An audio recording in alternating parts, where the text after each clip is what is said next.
Okay, I want to go over my latest blog post at timosman.blog. What do Bigfoot, UFOs, and space stations have in common? And this has to do with IPS ISS Observation Week, which is going to be July 20th to July 23rd, after which we'll have a collection of videos to examine. We are attempting multiple observations of the same ISS orbit on the same night from multiple observation points. Multiple observers will eliminate Maybe-Bigfoot claims made by individual observers. Maybe-Bigfoot claims refer to ambiguous claims made by witnesses who claim to have seen something either mundane or supernatural, but they cannot be sure which.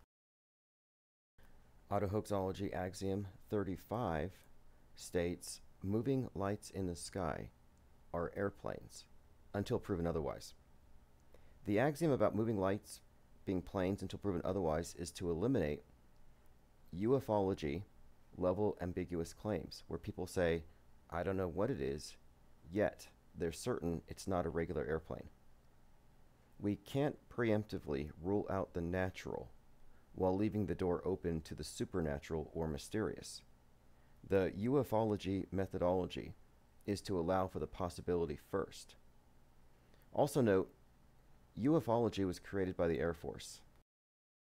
There's a documentary called Mirage Men, if you want more information about that. But the leap of faith into the unknown is the same as the divine fallacy, a logical error, and this is what is responsible for widespread UFO belief today. The IPS will record our best attempts from July 20th to July 23rd. The footage will be examined by a pilot I know who has extensive experience in air traffic control and commercial flights.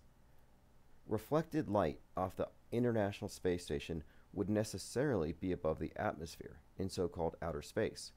No craft within the atmosphere could possibly meet the transit points. If one observer can see the light, then somebody else a long distance away will also see it, assuming it to be 300 miles high. However, if it's a regular commercial airplane, it won't be viewable from multiple states. Such an observation would conclusively demonstrate the existence of low Earth orbit. Similarly, if one observer witnesses the same thing 10 minutes later in the appropriate place, then that too would be case closed. Outer space exists. There is no other explanation, because, to reiterate, no human craft can fly 25,000 miles in 90 minutes within the atmosphere.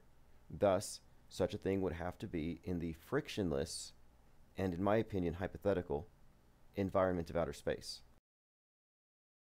We must begin with it's an airplane until proven spacecraft or high-tech drone slash blimp slash projector.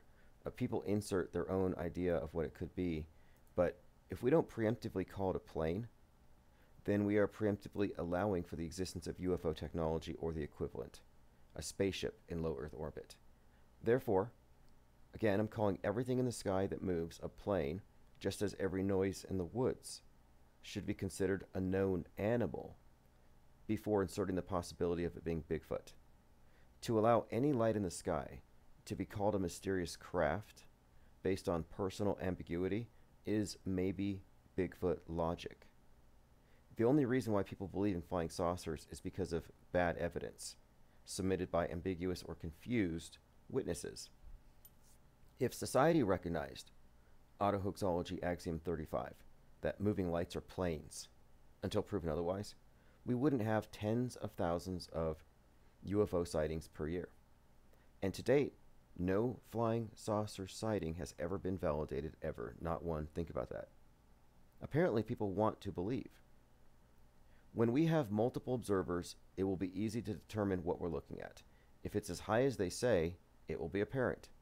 If it's not 300 miles up, we'll find out. If it's within the atmosphere, then it's an airplane. If it's above the atmosphere, then it's something else, as in a spacecraft. Personally, I believe the space station is a psyop used to maintain the belief in low Earth orbit. However, if we can observe a light in the sky that could only come from space, we can prove it by triangulating. This means 2 witnesses minimum of the same orbit from 2 locations. This is what will show us if we're looking at something in space or not, something 300 miles above our heads or not. If it's not viewable the way they say it should be, then it's people confusing regular aircraft with spacecraft. So we can't know for sure until we have more than one observer on a single orbit, and so far we have 6 confirmed.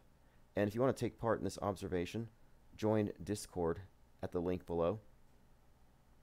Click the link, and you can also read the blog I just posted about this on Maybe-Bigfoot Logic. And we'll be live later on today, so thank you for subscribing, and I'll read your comments then.